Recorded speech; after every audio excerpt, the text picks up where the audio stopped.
So what I was thinking is we could all go through maybe reading like a page or two each, and just kind of anybody who has any questions or comments or wants to talk about something in the script that they see. We're trying to focus more on format and structure for this, just so that everyone can get the basics of how a screenplay should be written out, you know, like slug line, action, dialogue, all that stuff. And so if anyone has any questions or comments that they'd like to share while we're reading, just feel free to interject. But we were wanting like everyone to get involved if they would want to be able to read like a page or two. And so yeah, so if everyone can see my screen, I think that would work if I just scroll down for you guys. Priscilla, did you want to start? All right. Pardon my reading, people. There are very tiny letters. All right. So it says 500 Days of Summer by Scott News. I have no idea how to pronounce that. Neustatter? And oh, you're talking about the Michael H. Webb. And it says on the bottom, April 16th, 2008, which was the date of this. Note, the following is a work of fiction. Any resemblance, I have to go all the way up. Any resemblance to persons living or dead is purely coincidence. Especially you, Jenny Beckman, bitch. All right, honey, you want to read the next page or are you good? I'm good. Like, it's just because it takes me like forever to scroll from one end to the other. That's why I'm taking so long. So sorry about that. Okay, I'll go ahead and start the next page then. Fade in. I'm just so mad. I wanted to parentheses exactly like so. 488. Exterior, Angeles Plaza, downtown Los Angeles, California, day. And we're looking at a man in his 20s and a woman 20s on a bench, high above the city of Los Angeles. Their names are Tom and Summer. And right now, neither one says a word. Before I continue, I just wanted to say Priscilla and I watched a short video today that discussed when the names are first mentioned, you usually want to put them in all caps, like they are so. Like Tom and Summer, all caps, because they're first introduced.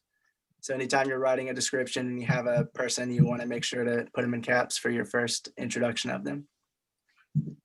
Okay, as close on their hands. What was that? As opposed to having like a list of characters at the beginning.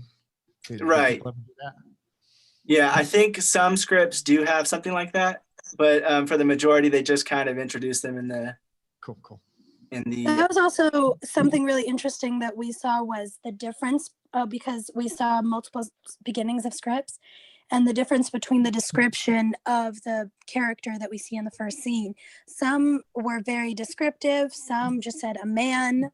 Some were wearing it very much. And from what we studied, it seems that it depends very much on like how much they want it to be a specific scene or how much freedom they want to give to the director or the actor. Yeah, it's very much like books in the way where the descriptions of the screenplay, it has either a lot of detail or it just has the general idea of what's going on. Okay. Or if they want to show like a personality trait right away as well, they will add like a certain little thing in the beginning, like the exact brand of clothes they're wearing or something like that. All right, I'm going to go ahead and continue. So then they close on their hands intertwined. Notice the wedding ring on her finger, close on Tom. Looking at Summer the way every woman wants to be looked at. And then a distinguished voice begins to speak to us. Narrator. This is a story of boy meets girl. 1.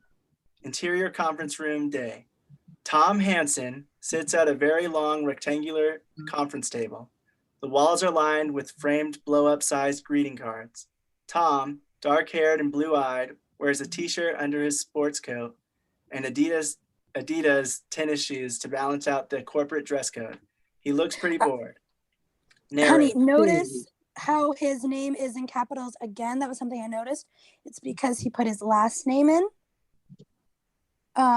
Because after that, it's not in caps anymore. But they had Tom and Summer in caps in the first page. And then in this one, they also have Tom's name in caps when they talk about his first and last name. Is that correct, though? Is that the way you're supposed to do it? Or are you supposed to introduce him as Tom Hansen at first? I don't know. That's what I was interested in. I think once you add his last name, so you can see like, it's still introducing the character. I think that's still all caps. Does anyone else know like if that's the correct way to do it?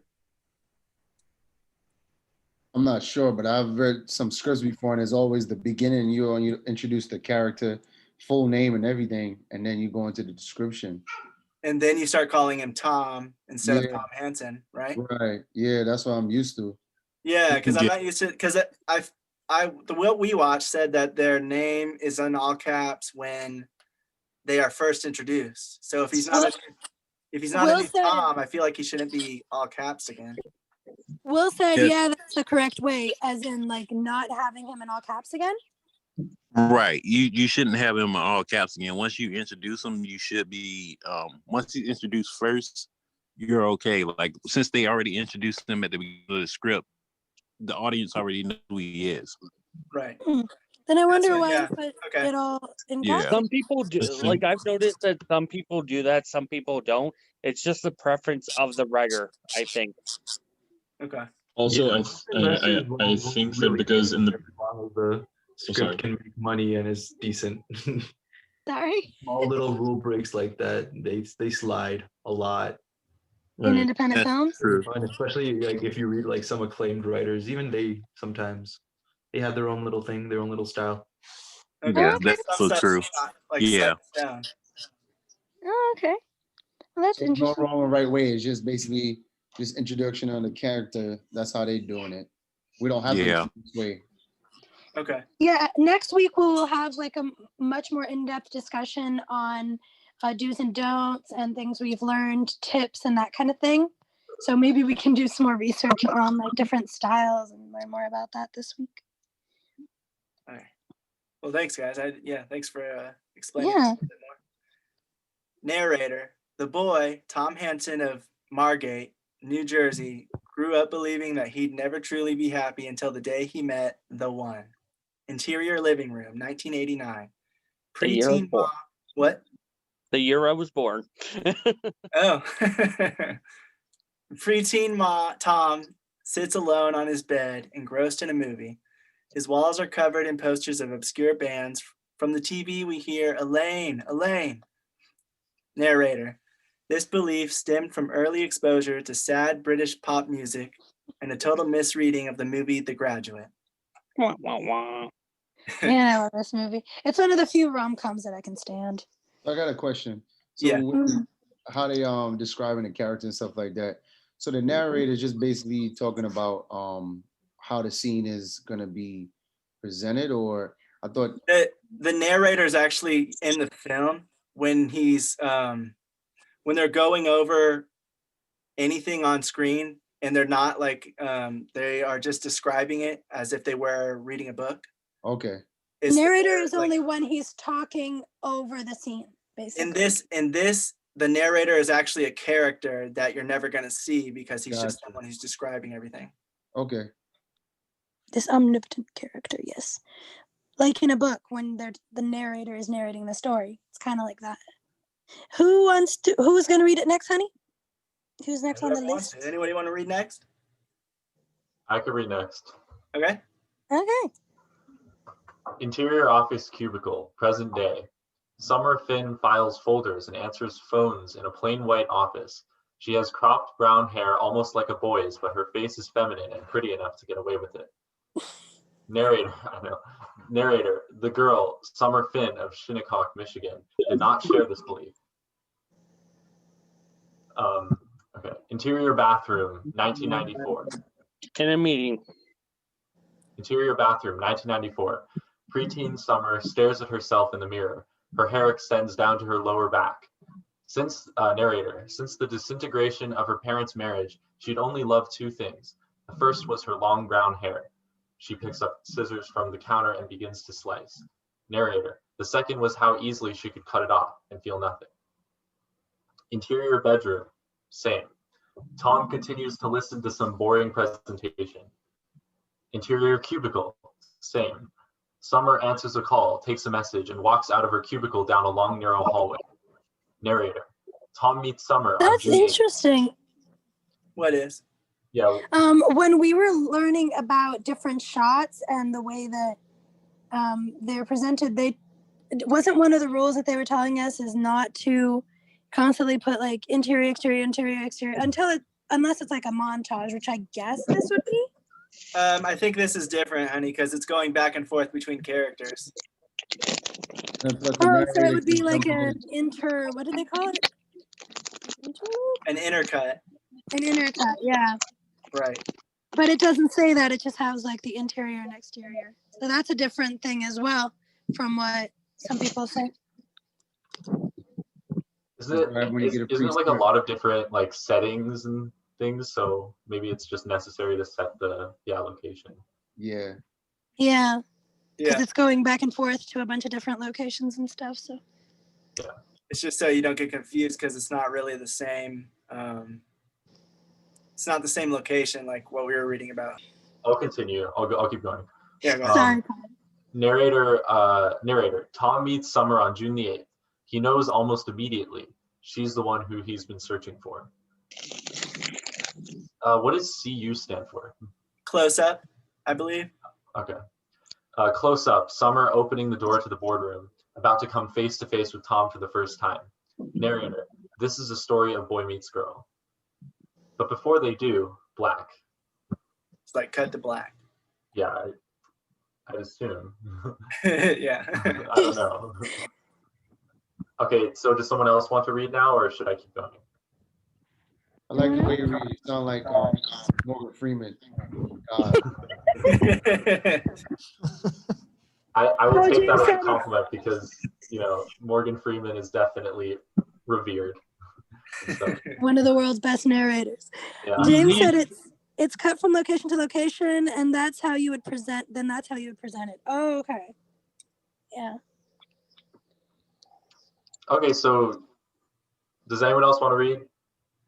Colin, I guess you're the official script reader. Okay, I'll Got keep a reading. job.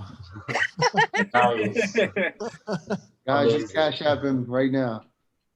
Yeah, I'm already, you know, somewhere. I don't know. Okay. Narrator, you should know up front, this is not a love story. Emphasis on not. Interior/exterior opening credits sequence. Okay. Split screen of Tom and Summer as children growing up in their own separate worlds, disconnected and yet somehow not. For example, on the left, young Tom blows bubbles in a field. On the right, interior/exterior field, day. Summer runs through a field of dandelions, flying in the wind all around her. It should look like the dandelions originated with Tom's breath. That sort of thing, anyway. Yeah, that was also something we were like, because that's in a lot of scripts that I've seen as well. They just say, "Oh, that sort of thing," anyway, or something like that, and we were like, Yeah, "Hey, they say something along the lines of. I just thought that was weird to have in the actual script. Yeah, it's interesting. I feel like they're kind of like introducing it in like an emotional way. Like it's like saying whatever you feel like or something. Like you kind of have the description that's like what's necessary, but like everything else can be filled in by the director or whoever else. I don't know. something to convey an emotion, right?" That's what I was wondering too, because you know, reading it and seeing how Colin's reading is like sometimes you could tweak and peek as a director, like you can change the settings, you know. Yeah. Yeah, I feel like the main point he's trying to get across is just do something emotional to make them feel some type of way, like have a scene that's cutesy and shows childhood wonder. So I got a question. As you're writing the script, right, and you have an idea of what close-ups and stuff you have, but it might not work if if somebody else is looking over your script or director and he feels like that scene is not going to work, you know, do you take that scene out and take his advice, or you just say, well, this is what I wanted, you know? Oh, we were actually talking about that. We were actually going to bring that up next meeting, but I guess since you brought it up. Also, James said he can take the baton from you, Colin, when you're ready. Yeah. So we were watching a video. Oh, okay, James. Someone else is trying to get in on. James was saying when you write a screenplay for someone else to direct, you usually want to leave it to be interpreted by the director. Some writers like to leave it open to interpretation. That's what I was thinking as well too. Yeah, I saw a lot of that in sitcoms when they have like specific actors that are supposed to play off each other.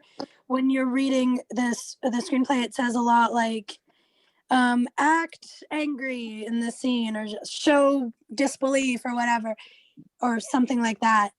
And there's a lot of those kinds of terms, like something like that, something along those lines, because you want to let the actor do his thing. So I see that a lot in like scripts for sitcom episodes and stuff. So that's what I interpreted it as.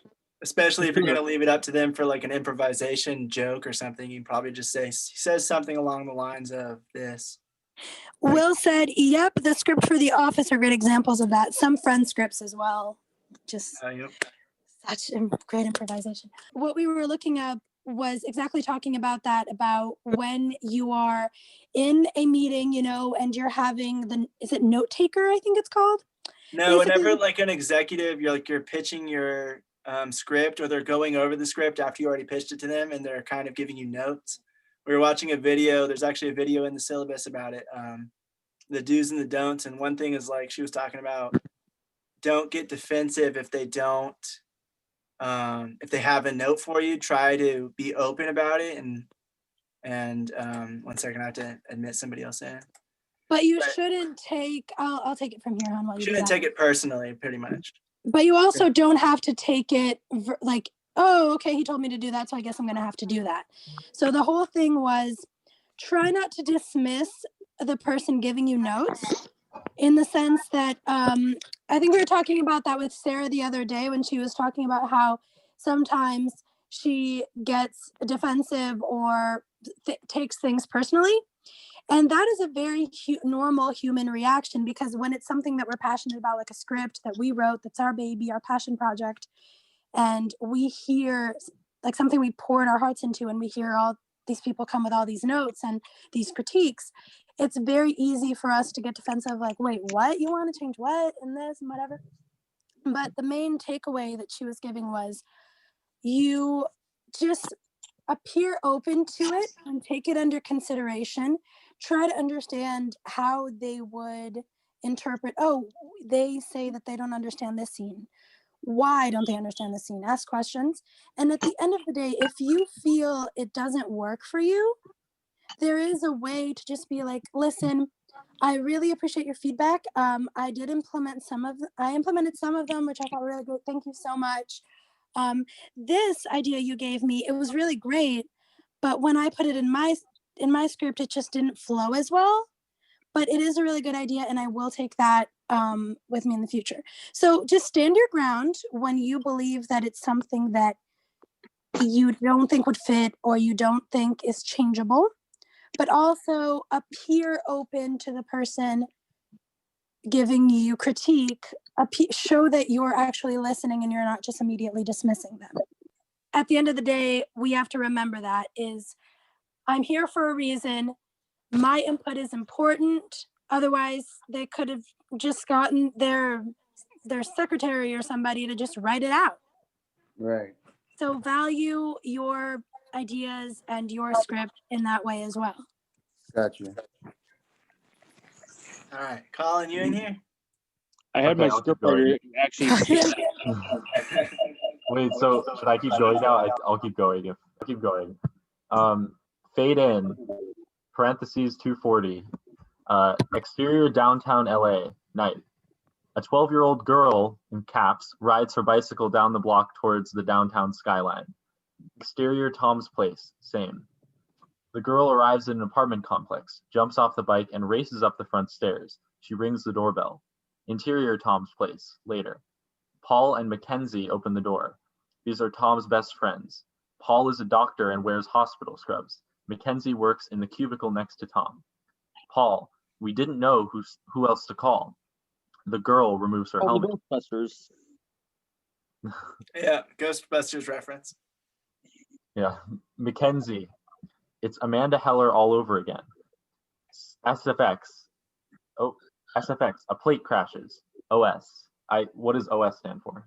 I believe that's off screen. Oh Yeah. yeah. Sound effects, a plate crashes off screen. You did the right girl. You did the right thing. Where is he? Okay, if you want to read now, So why is it a whole page empty right here? maybe. Maybe it's like a whole different what do you call act of the movie? Like maybe that was the first That's act. kind of or weird that Oh they no, did it says. that. They usually double space it and then start a new act like that. Yeah, that's a really weird page break. right? Yeah. What is yellow revised May 14th, 2008 mean? Because that's It's a right. revised scene. That's probably the revision of the script, right? Sorry, Daniel, didn't hear you. Could have been the scene. So does anyone else want to read, or did you? I'll go ahead if nobody else wants to. Yeah, Tom, apparently it's you, James said James, and read it, oh yeah, yeah. James said he could take the baton. Yeah. Oh yeah, go ahead, James. okay.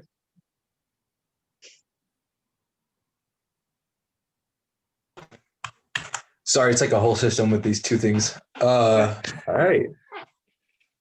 Is there a timer near you, honey? Yeah, I have a timer up at the top. So Oh, do I can it start from is the top? timed. Well, sorry, what? Start from the top. Yeah, Tom.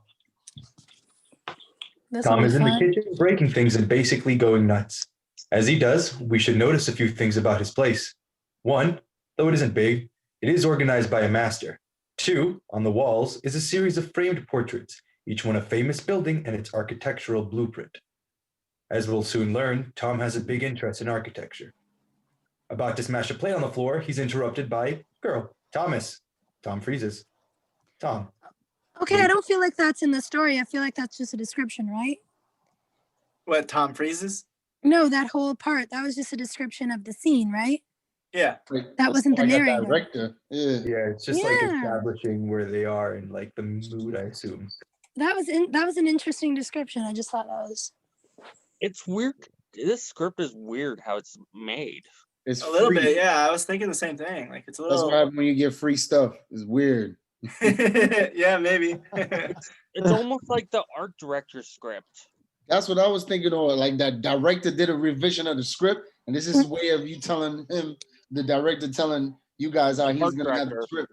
Yeah. well, Right. it is an independent film, so maybe like they didn't have enough people in production, so he was like just doing it his vision or something. I don't know. Yeah, Like especially James if this said, script was a people- spec script. Is it a, if this- different- If this script was a spec script, it This was is how I probably write. Like if I write a script, this is like how I write it some to the writer art who just had a director. vision and just Whoa, typed it wait. out and then Sorry, sold it James. later. Go Oh, again, okay. James. Sorry, I I didn't hear was you. gonna say that if it was a spec script, usually those tend to be a lot more artsy and out there because they're also trying to sell it. Hmm. So I assume this was written before this project was even financed. I mean, the movie came out Greenlit. in mid 2009, and this is 2000. So maybe, like, I found this online. People don't blame me. I'm blaming you. Yes, we're But- blaming you. I found this online, maybe. Who you because- want us to blame? I thought, like, I know that this is not the first draft because the other one says first draft, and there are like 10 less pages, and it came out 2 years before this. So I was like, okay, this must be the final draft because it didn't say final draft. But Somebody- maybe. Somebody was telling me about Spark Notes. You can go there and get a couple decent scripts as well too. on Spark. Yeah, that was one of the pages I found. It's just because we wanted one that was like accessible to a lot of people, Yeah. and it was just really annoying because we wanted a modern one as well. And Or yeah, like not in the 80s or something. We wanted something a little more. recent. apparently, this movie only What, took 7.5 1931 million to was it? make. A 1930 film? Yeah, I don't know if that'd work. I have Yeah, a script of that. You got a but- script? I believe like this film and Little Miss Sunshine, they took like 7.5 million, and Little Miss Sunshine took 8 million to make, and they made like 50 to 100 million back. And we were like, oh, that's awesome. We thought that would be like as low budget as we could find modern wise and still find the script. For How did free. it cost so much? It's so simple, this movie. Yeah, Because well, the actors Breakfast cost Club money, only and cost so does 1 filming in a million to city. make. Yeah, the Filming in a location city costs shooting a lot probably of money. costs a lot. Yeah, because it was Los Angeles, so they had a lot of location shooting. Fair. Yeah. But I remember the Breakfast Club was like 1 million, and it made, I think, like 57 million. I was like, That was a good wow. movie. Yeah. That is- And I was like, wow. That's like that's literally crazy. the entire So I 824 may have to business increase model. my how What, much James? mindset it costs. I would say Yeah. that's like the entire 824 business model. Invest in a bunch of small films and then just make a shit ton back in like VOD fees. Mm-hmm. That's no, actually watching like reading through independent films and like looking up the scripts, it just made me think how much some of my favorite films are independent films. Like, oh my gosh, these movies are awesome. I love these. Yeah. And Usually very when you have few- like studio scripts that were like paid for, well, you'll see that they actually like stick a lot more to very rigid rules. Indie yeah. writers tend to go all out because they're also trying to like sell it. So they're trying to, especially if it's like low budget kind of stuff, they really try to sell it to like these auteur type directors. Mm-hmm. Yeah. So that So could that's why you end explain up this with- right So it's a here. little more, Artsy. yeah, Out there. there's a little, yeah, right. A little We're more gonna creative, a do little the more technique. not by the books kind of thing. Yeah. About to smash a plate on the floor, he's interrupted by girl, Thomas. Tom freezes. Tom. Rachel, what are you doing here? Rachel is Tom's 12-year-old half-sister. Rachel, I'm here to help you. Tom, help me how? Rachel, first, put down the plate.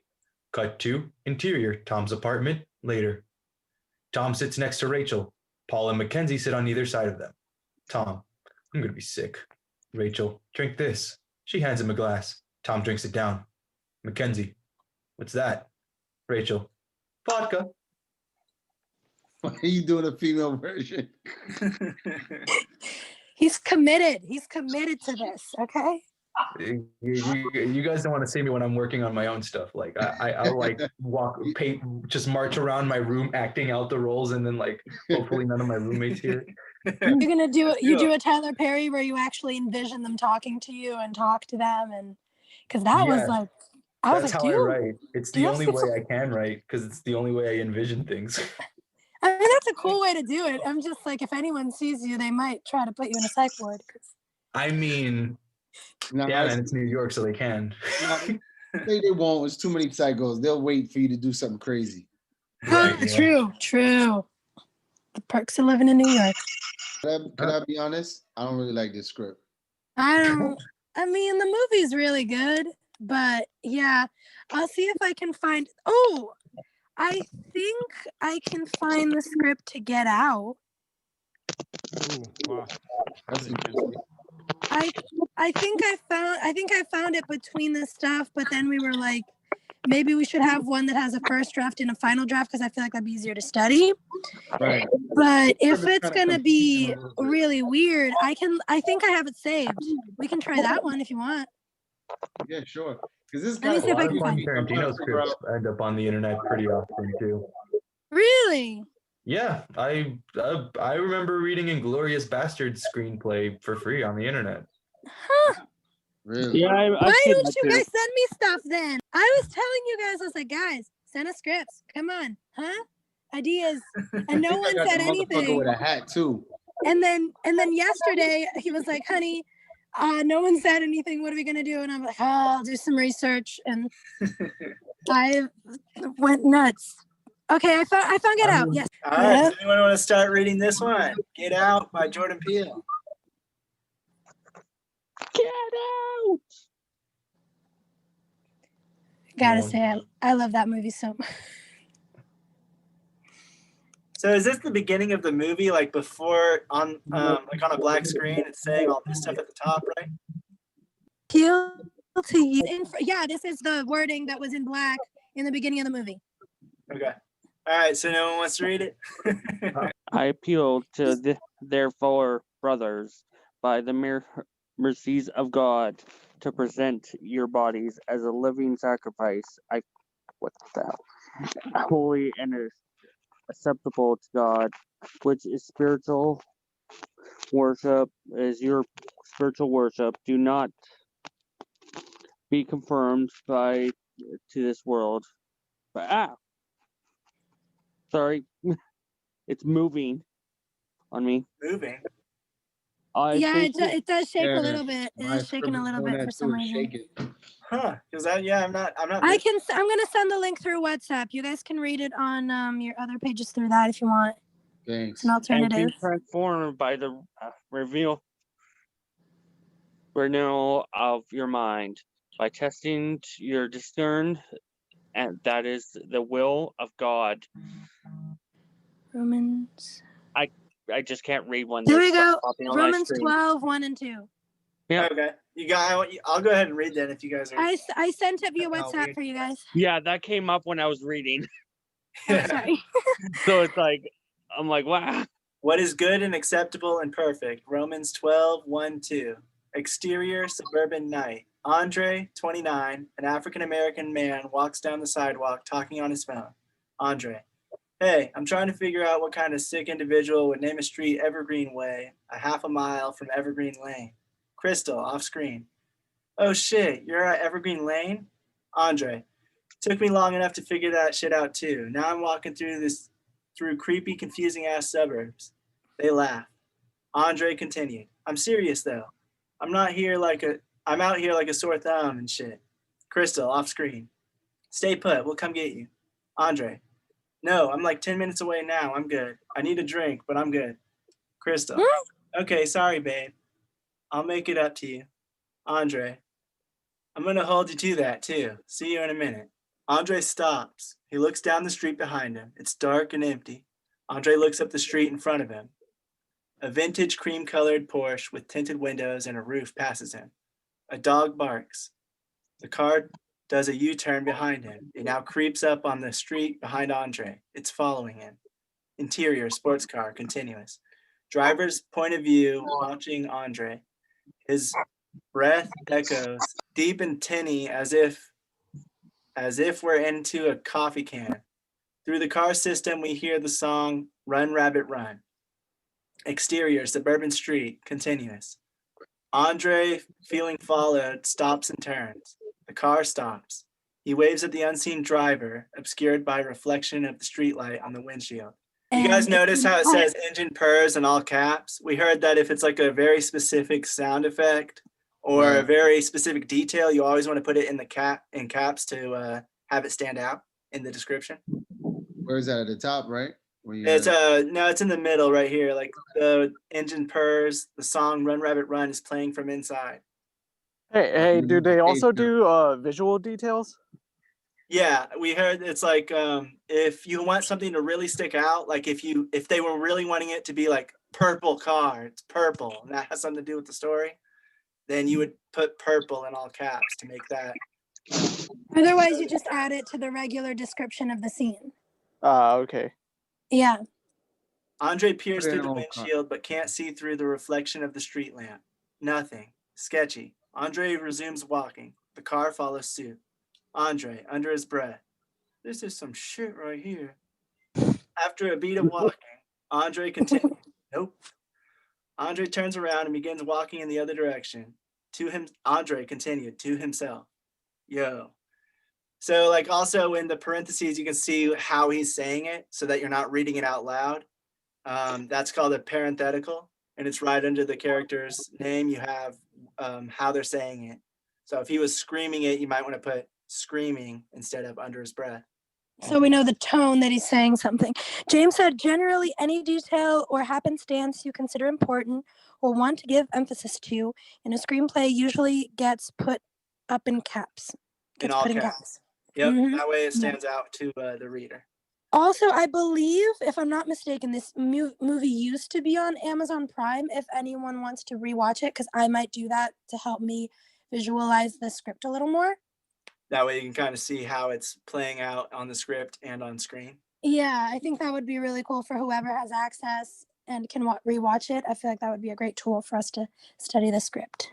Interior, sports car, continuous. Sorry, Brett? Sorry, what was that? No, I was saying is, I don't know if it's a good idea. Maybe read the whole script out first, get it, try to analyze it and then go watch the movie and then you can see like certain scenes. True. That could also be. Because if you read it, if you watch the movie, I feel like, when you're going over the script, it's like you're just watching it all over again. I feel like it depends on the method. So you can kind of see what they were going for and if it was executed properly in the movie. Right. I mean, a lot changes in production and stuff. The thing about this one is that Jordan Peele directed and wrote it, so he's kind of writing it for himself anyway. So he knows already what he's going for. So I Right. feel like the script to movie is going to be pretty similar compared to maybe if they have someone else doing the screenplay and then someone else directing, they might change a Right. few things. I guess we can compare that one once we're done with the script and rewatch the movie.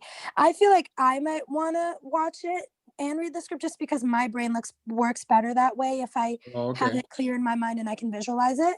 Got you. My memorizing skills are better if I can like have a visual representation. Yeah, But you're probably James said right. a it would lot be gets boring. changed in production, and then a lot of stuff gets cut in the edit. So sometimes a movie might.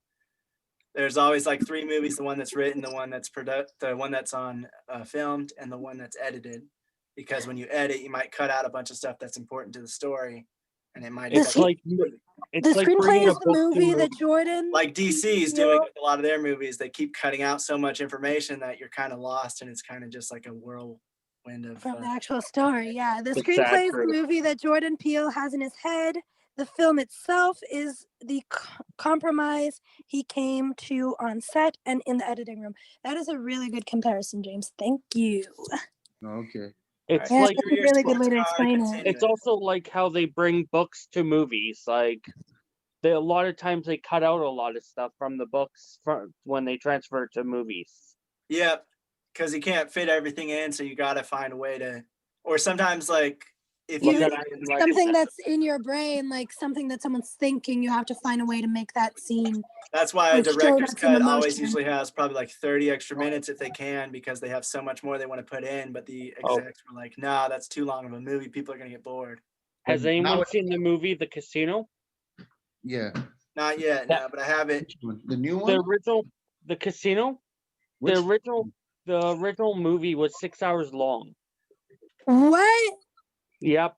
My brother had it.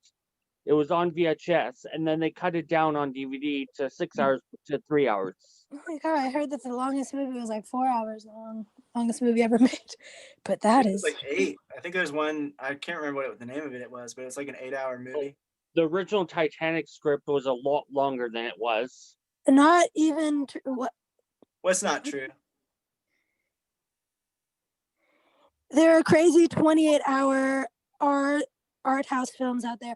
Oh wow, that is I'm just talking about ones that actually like are a bit better known. You know, I think there's one. How can you sit for 28 hours and what that? Well, it's like a Harry Potter series. Someone I wrote mean, It's got to be like intermission. really boring.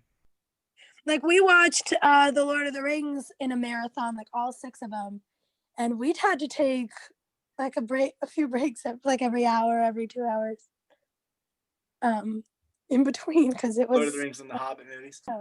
Sorry, honey. Interior sports car continuous. Driver's point of view. Andre walks. Exterior suburban street continuous. Andre hears the song Run Rabbit Run more clearly now. Andre turns back to the car. It's sitting in the street where he left it. He walks into the street and peers to get a better angle. The driver's side car door is open. What the fuck? What the fuck? Andre turns back to the curb, and the driver, in a Black Knight's helmet, steps towards him and quickly wraps him up in a rear naked chokehold. Andre struggles but soon passes out. The phone drops to the floor. He is dragged to the trunk of the car. The driver plops Andre in the padded trunk. He gets in his car and drives off. Title card, get out. All right, anybody else want to take a turn? Yeah, can you hear me? Yeah, we can hear you. Okay. And we're at exterior city dawn, right? Yep. Okay. Exterior city dawn. The sun rises over the city. Autumn, beautiful. Interior city apartment, living room, morning. We move slowly through the small but clean apartment. The walls are decorated with striking urban photography. A shower runs. Interior, city apartment, bathroom, morning. Chris Washington, 24, a handsome African-American man, shuts the medicine cabinet. He's shirtless and naturally athletic. What does that say? Oh, he scrutinizes his reflection with a touch of vanity. Interior, city apartment, bathroom, morning. Chris spreads shaving cream onto his face and shaves. He postures a little man. He postures a little. Then let's say that Nick's. Little man. The little, Then yeah, nicks thank you. himself on the I thought I said next. I was like, what? then nicks himself on the back. He smirks. Deserved that. Can you Interior- pause for a second? So why is it does anybody know why it keeps doing interior city apartment when it's in the same area, like bathroom morning? Yeah, because it's trying to tell you what's going on in the scene, and giving the character the feeling and let you know the environment he's in. Yeah, but what? It's just. Why is it going continuously doing multiple the same But it times? thing. shouldn't have multiple slug lines, the interior city apartment bathroom morning. If it's the same thing, it can be what is it called? You can do a subheader, where you just Oh, say, like, it's later letting you or know next day. something is off, James says. Okay. Oh, Like in so it's like what way? Like like a foreshadowing, like pay attention to the room, that like kind of something. thing. Oh, that's what you're saying. Yeah, that's Like what I pay was attention wondering. to it. Right, like Or pay attention perhaps to just detail. different days. Yeah, I always just I've always heard that you do a subheader for that when you do like next day or something, but it's in Yeah. right underneath In the same How I place. write it. So you think he's putting too much was it you said interior? It's like it's called either like a headline or a slug line. It's the interior city apartment bath, all that is a slug line. It's the thing you put at the top of the scene to introduce where it's at. I think I don't know. I feel like he's doing too many of them, but that might just be me. Or it could just be like James said, he's trying to draw attention to it, and like, or maybe or it could just be showing the apartment, like shooting back to the apartment instead of just focusing on the character, just showing glimpses of the apartment and stuff. Oh, James is always letting you know something is off, perhaps just a different days. I feel like it's probably like, I think it has something to do with the fact that like maybe because they're two different actions. Like the first one's just like he shuts the medicine cabinet, and the second one's like he spreads shaving cream on his face. So maybe it's just like trying to show that it's still in the bathroom. Like that's what I would think.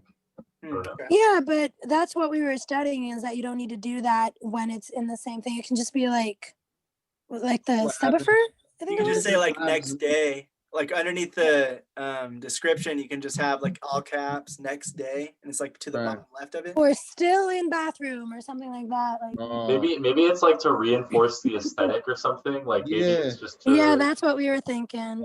Because every writer, I feel like, have their own way of relaying a story. I guess by him doing that, he probably knows, because there's a way, the school way in is the way of you doing it to make sense for you as a writer or a director. Right. He's also writing it for himself, so that's another thing too. Yeah, so the school version might be the proper way, but for him to remember what he want out of the scene is to keep putting interior to build up to something. Right. Because it is him writing for himself. So it's his style, his way of thinking, or maybe his way of structuring it. Yeah, it's his way of structure, exactly.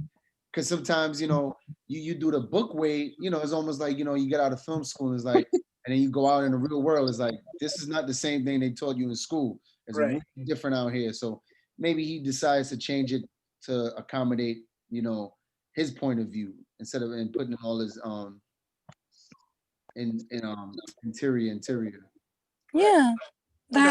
Everyone does say that you can write it in your own style, especially if you're the one directing it. Like, there are multiple ways of doing it. Letty, you can go ahead and continue. Sorry, I added that question. Oh, yeah, it was just me and Coda were writing. Sorry, I was just explaining this real quick. Like, me and Coda were writing notes, and he said that he couldn't understand my notes because I explained it in a different way, because that way made more sense to me.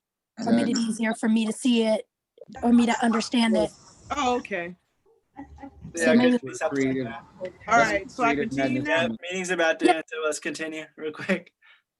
All right. Interior, city apartment, living room, morning. Chris, clothed, looks out his window through a professional camera. He flips through some striking urban images on the digital display, much like the ones framed around his apartment. He is a very talented photographer. Sid, a small dog, watches him. The buzzer rings. Interior, apartment building, elevator. Rose rides in the elevator. The doors open. Interior, apartment building, hallway, morning. Rose walks down the hallway with her hands full. She has 2 coffees and 2 bags of pastries. Chris opens the door. Rose stands outside the apartment. Chris smirks. Rose, I know, I couldn't decide. He takes the coffee tray and pulls her inside. They kiss and shut the door. Interior, city apartment. Chris's bedroom, day. Chris packs a small bag of luggage. Rose lays on the bed. Rose eats a chocolate croissant. Sid lays by her on the bed. She strokes him. It's a perfect morning. Rose, toothbrush, deodorant. Chris, check, check. Rose notices Chris is being cagey. Chris packs in silence for a moment. Rose, what? Where did you go? Chris, nowhere. Rose, no what? Chris, it's a they, okay. Do they know I'm black? Rose, no, why? Should they? Chris, seems like you might want to mention it. Rose, right. You mean like, Mom, Dad, my black boyfriend and I are coming up for the weekend. He's African American, but I hope you can overlook that. Chris, being teased, pulls Rose by the ankle and gets on top of her. Chris, you said I'm the first black guy you've ever dated. Rose, yeah, so? Chris, I'm just saying this is uncharted territory for them. I don't want to get chased off the lawn with a gun. Rose embraces him and pulls him to the bed. Rose, dude, seriously, my dad would have legit voted for Obama a third time if he could have. Yes, he will want to talk to you about it, and that will be embarrassing as fuck, but it's just because he's lame. Chris laughs. Rose, continue. There are a lot of maddening things about them, but they're not racist, I promise. Chris nods amused, but isn't totally convinced. Rose, continue. And my mom loves Idris Elba. Chris, sarcastic. Oh, why didn't you say so? He holds her. He kisses her cheek. She raises her phone and takes a selfie of them. Chris, continue. Oh, sneak attack. Rose, laughing. Don't. They roll around playfully. Interior, city apartment, living room, day. Chris and Rose stand by the front door about to leave. Rose blows Sid a kiss. Rose to Sid. Bye, Sid. They almost leave, but at the last second goes to turn the TV on for Sid. He rubs, okay, I'm talking about Chris. He rubs Sid's head briefly. Chris to Sid. Rod will be by soon. Love you. They leave. Sid watches a commercial for the United Negro College Fund. Commercial. What does VO mean? A voiceover. Voiceover? Okay. Yeah. Commercial. Voiceover. The United Negro College Fund. A mind is a terrible thing to waste. Exterior, rural road, bird's eye view, day. We soar over Rose's car as it drives through the beautiful countryside, a road flanked by woods. Interior, Rose's car, day. Rose hums. Chris, in the passenger seat, looks through his camera at the passing trees. He snaps a test shot. Chris picks up a fast food wrapper from the floor of the car and tosses it in the back seat. Chris, I can't believe they even let you in a hospital. Rose, Sorry. I'm very sanitary at work. Chris, how long has it been? Rose, since I've been up here?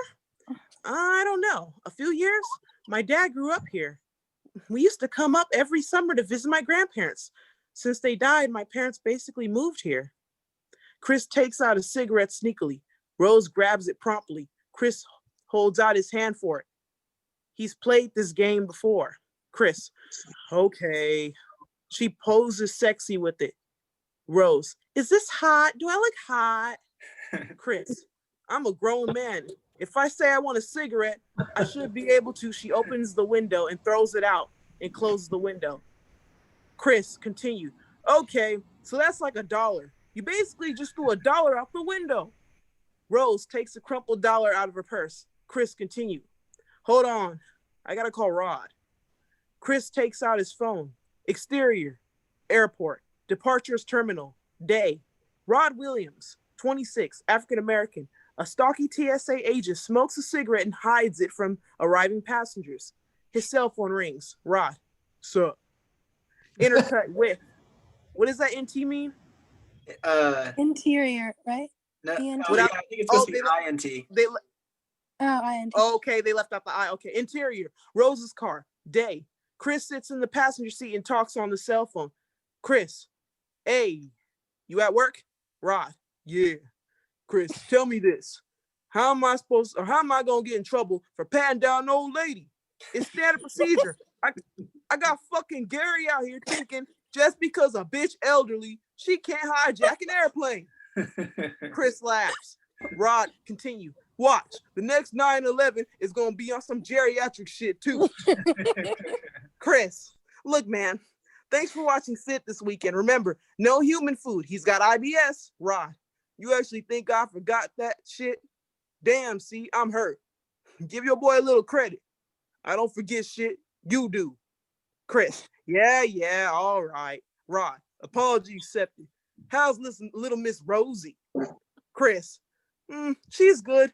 She's driving. Rose holds out her hand. Chris reluctantly turns on the speakerphone. Rose, hi, Rod. Rod, what up, girl? Hey, listen, you better be my boy back in one piece. Rose, I don't even know what that means, but yes, I promise. Rod, you know you picked the wrong guy though, right? Rose, it's not too late for us, is it? Chris turns the speaker phone back off. Chris, okay, get your own girl. Rod, damn, I never seen you like this.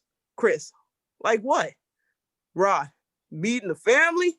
What does she, lick your balls or something?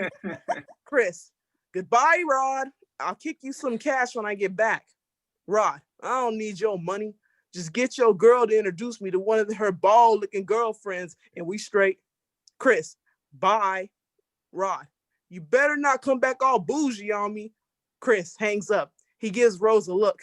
Rose, what? Settle down. You know I'm yours. Rose pokes Chris. He's clearly very ticklish. Chris, hey. After a brief standoff, they begin a tickle fight. Rose, stop, I'm driving. Chris pulls away. After a moment, Chris, you started it. That's an example of like, because he's clearly ticklish. So that's kind of an example of you show that you're ticklish instead of saying like how he acts or what, or that kind of thing, right? Or like showing that he's saying like, ha, ha, ha, ha, yeah. Yeah. A way to just show that you're clearly ticklish. I didn't mention this when it was on screen, but up there it says like they've clearly played this game before. Like you have to show that they've played this game before somehow, but like without explicitly saying it, which I think is interesting. Like that's a direction. Maybe with like your eyes, like looking. Yeah, look like you're about to play something you've done before, or familiar with, or whatever.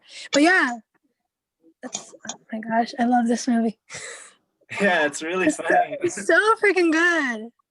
And all I can hear in my head is, since we've already watched it, all I can hear in my head is like TS motherfucking A, and like, oh, you do not, trust me, honey, you do not wish you were him right now.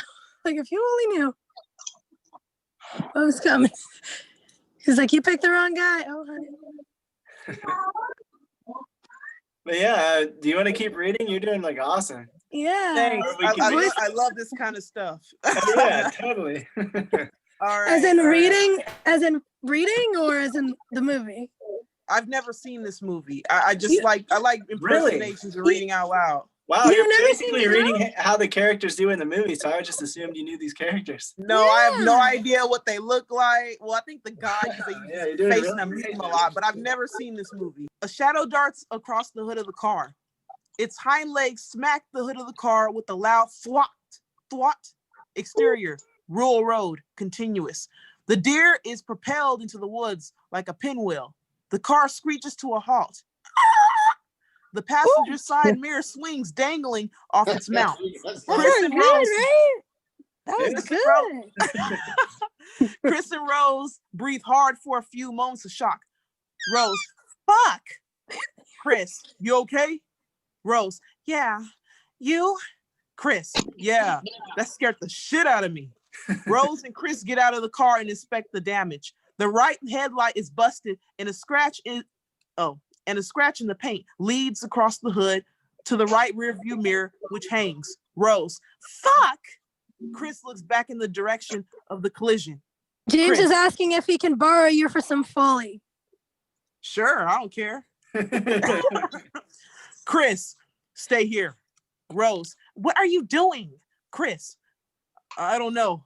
See if it's okay. Chris walks a few more steps, then stops. He rethinks. Chris, continue. Maybe it's gone. A guttural, almost human moan of pain comes from the trees behind them. They watch the woods in horror. Chris walks back towards the haunting wail. It stops. Rose, Chris? Chris motions for Rose to stay. He keeps walking towards the thicket about 40 feet behind the car. Something breathes deep in the bushes. Rose, I wish we had an continues. Audible subscription, like freaking work for Audible or something. Thanks. I would love to do something like that. Yeah, All you're right. really good. Rose, continue. Be careful.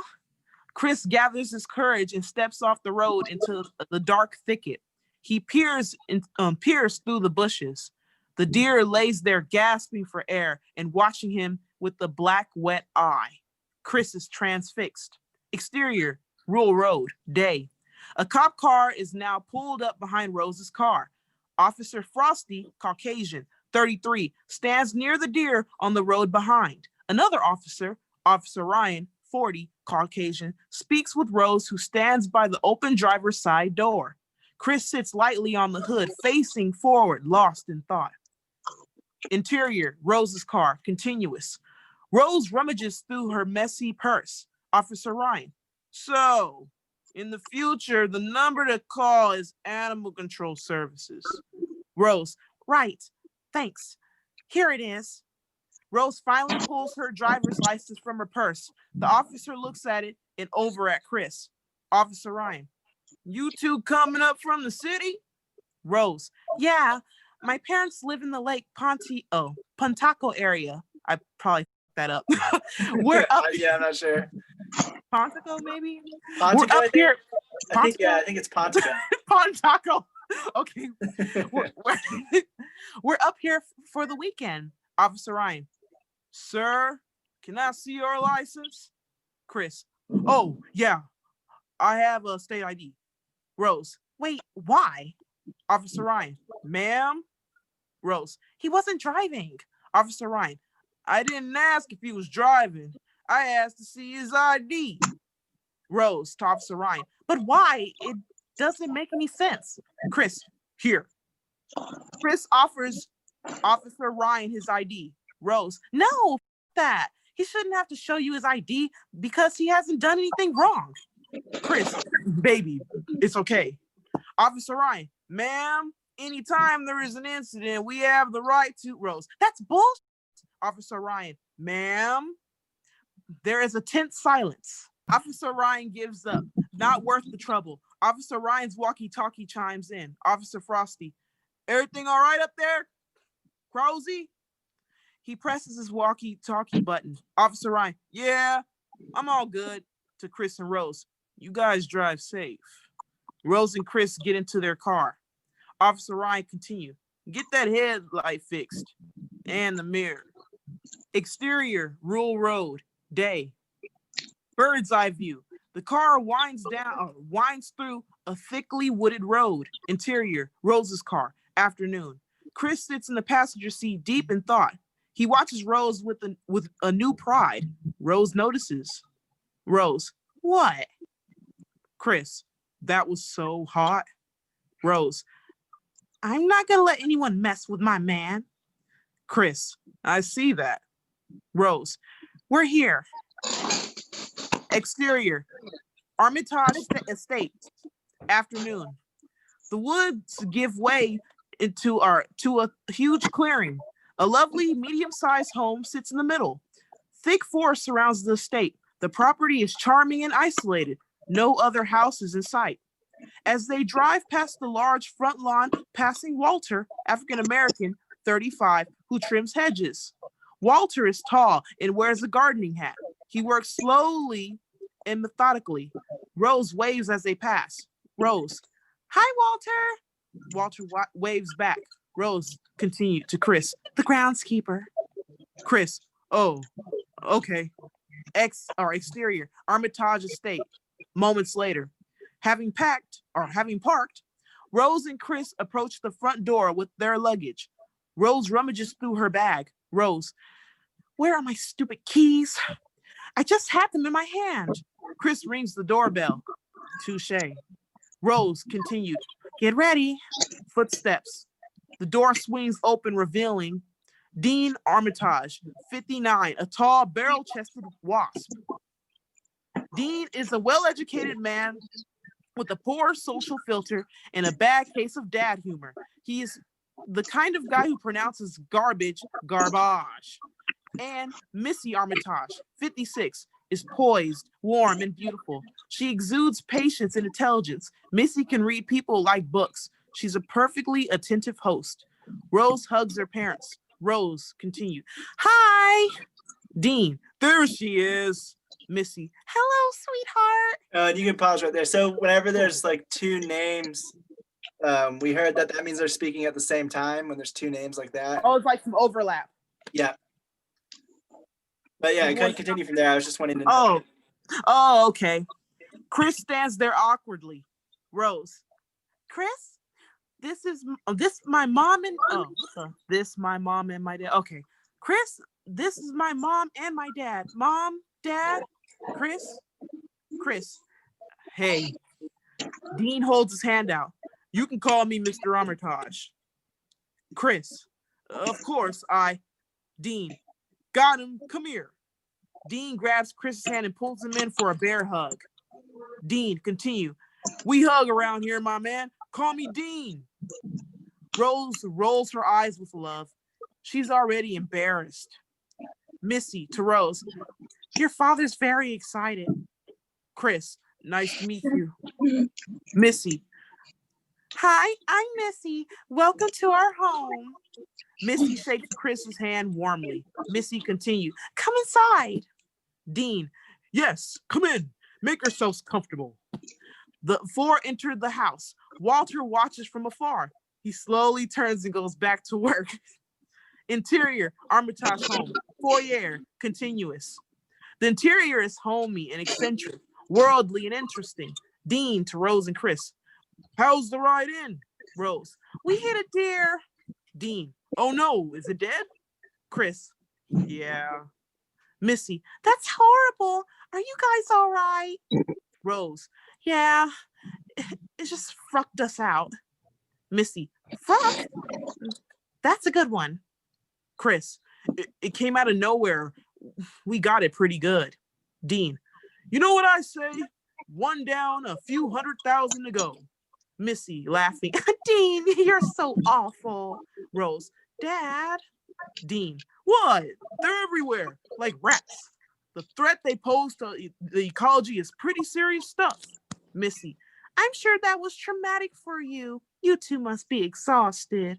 Chris. Yeah, a little. Dean. So how long have you guys been a thing? Chris. 4 months.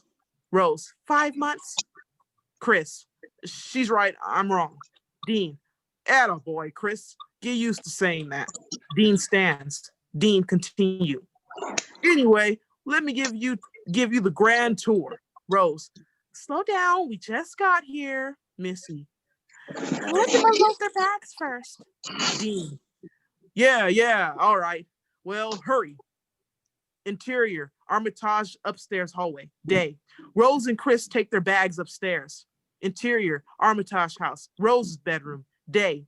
Rose's old room is across between a young-minded teenage girl, a stuffed lion, a ballerina music box, etc., and a moodier, more rebellious teen.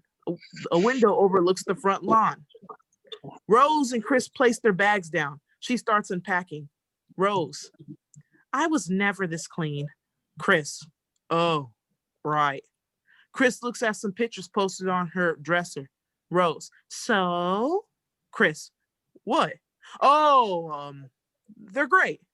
Rose. I told you. He sees a picture of Rose in high school on stage in the production of The Crucible. Chris. Wait. Is this you? Rose. Where did you find that? I hate that picture. Rose takes it from him and puts it in the closet. Chris, I didn't know you were a drama kid. Rose, there's a lot you don't know about me. Chris, oh, really? Rose grabs Chris by the belt and pulls him to the bed on top of her. They kiss. She goes for his fly. Chris continued, wait, what about the tour? Rose looks at him like, you've got to be kidding me. Chris laughs. Chris continued, what? I want to be respectful. Interior, Armitage, downstairs, hallway, day. Dean and Chris walk and look at the pictures on the wall. Rose in the living room. Dean opens the door in the office. He and Chris stand outside the door as Dean reaches in to turn on the lights. In front of the desk, two comfortable-looking chairs face each other. Books line the walls. Dean and Chris don't enter. Dean, Missy's office. She takes appointments in there. Chris, nice. She's a therapist, right? Dean, psychiatrist. Yeah. Turns out people up here are just as messed up in the head as they were in the city. Chris zones in on a photograph taken in the 90s in front of the Armitage house. Dean and Missy are younger, and Rose and her brother Jeremy are kids. Roman and Josie Armitage, the grandparents, stand in the middle. Dean, continue. That's my son, Jeremy. This Chris. isn't a minute, right? Because that's what I was thinking. Like, all of this does not happen in a minute if it's supposed to be a minute per page. Per page. Yeah. Yeah, no, Right? I think generally it does, but if there's a lot of dialogue, it usually takes more than that. Like all that, the whole Chris zones in on the photograph and everything, that might be probably like 20 seconds in the movie or less, probably. Yeah, so is it it must not be a fixed rule, right? That it needs to be 1 minute per page? Because I've seen that in a lot of scripts. Like, it's rule, but it's supposed to be like edit something later. a general idea of how long the movie will be. And that's where Okay. you probably edit some of that stuff, and you see it later on in the edited version. Yeah, because I was always It takes curious long. about Like that. if There's they have no 90 way. pages, they're like, oh, it's an hour and a half. Then they record it and film everything. And it's like, oh, it actually is an hour and 45. We need to cut off this many minutes to make it meet what we were wanting it to. And then they... James said something. Man, James knows everything. We really should ask him.